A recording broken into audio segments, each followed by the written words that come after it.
Hi, everybody. We're back. The time is 9:21. Outfront Minnesota has been around for 37 years. It's the state's largest LGBTQ plus advocacy group. Here to tell us a little bit more about it and about some Pride events that are happening this month is Kat Roan. Hi, Kat. Welcome. Thank you. Yeah.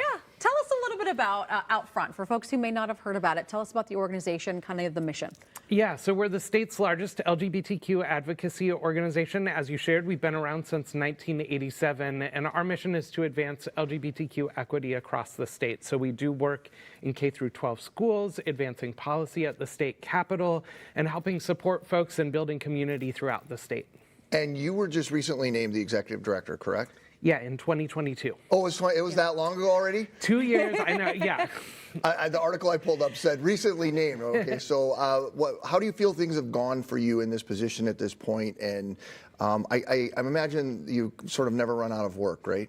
Yeah, no, I would love to be in a position where we could say the work is done, we can close the doors, but there has been some really tremendous work done here in Minnesota over the last 2 years, and even, over our full 37-year history. So I'm really proud of my team, of the way community has really stepped up in a moment when LGBTQ rights are under challenge across the country.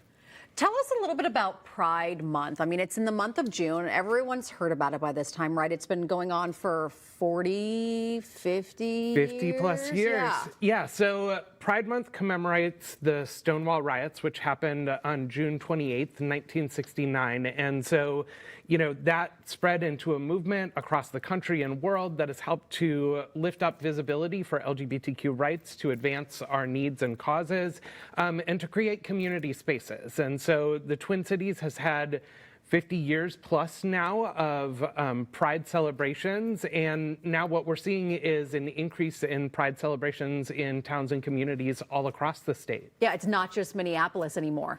Yeah. Tell us about some of those events that happened this month. Yeah, so actually just this last weekend, our team was down in Marshall, which you had a guest on earlier, and a number of other communities, including Hastings and Red Wing.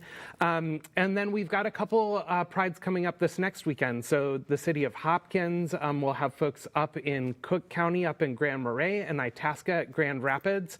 And these are just a handful of the more than 25 small community Prides that we're going to be at throughout June and into the fall. For somebody who's never been to a Pride event, what can they expect?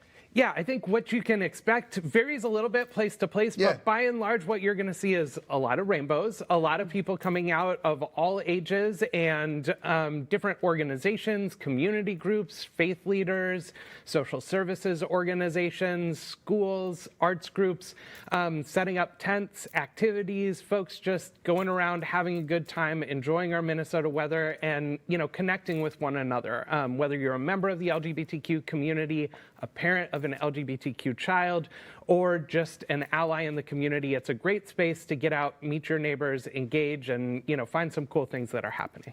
Let's talk. I'm kind of curious, and maybe you don't know this answer, but you probably do. If you're at home watching and you want to host an event in your community, how do you do that? I mean, I think we have the big parade in downtown Minneapolis, which is attended by thousands of people. But if you're in a smaller community, how do you go about starting an event in your community? Is that something that you guys could help with, or? It's a great question. So I think, one of the things that I always like to say is that some of the most important Prides are those first Prides and those small community Prides. So a lot of these groups that have started some of the, community Prides throughout the state started as just like a picnic in a park with some neighbors and friends, right? Okay. So rent out that park, get that permit, pull some people together and ask a couple different local organizations if they want to show up and help support.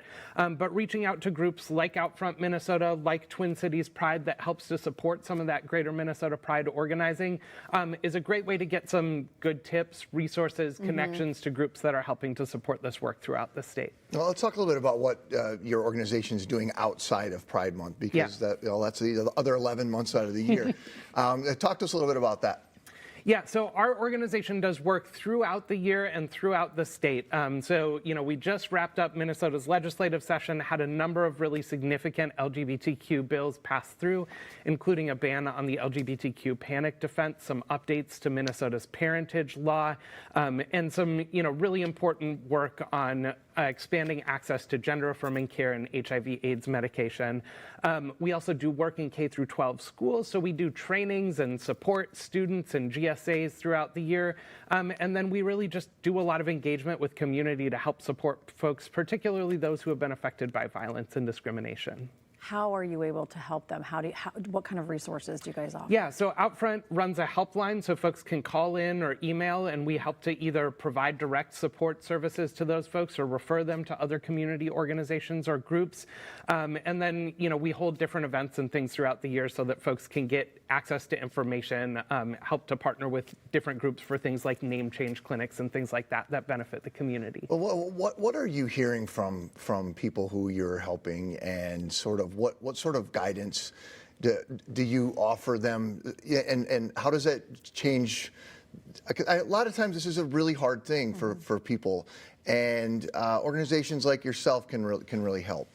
Yeah, so, I think the two things that we're seeing, one, there's just been an uptick in really harmful rhetoric and often actual acts of violence and discrimination against the LGBTQ community.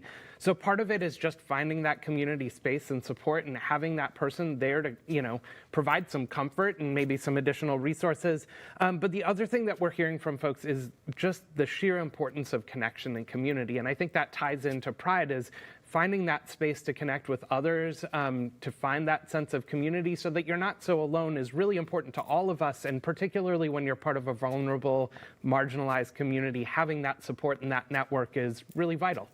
I think about how far we've come, right, since the riots, but how far we still have yet to go. Yeah. For people. And I think that you're right, kind of pivoting off what you said, it can be very vulnerable to be in a space where you don't know where to go. Right? Mm-hmm. And so I love that you guys are offering that space for people, or the resources to be able to help people.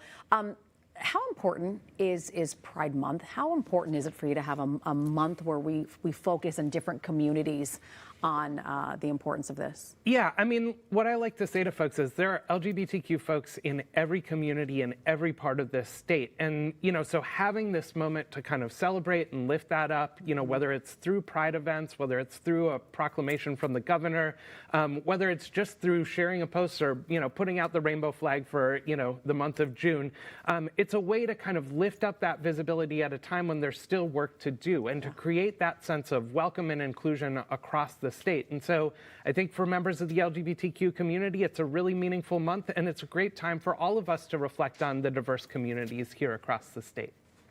Well, Kat, thanks so much for stopping by. Nice to meet you. Yeah, pleasure to be here. Thank you. We'll put a link with more information on Outfront on our website at minnesotalive.com.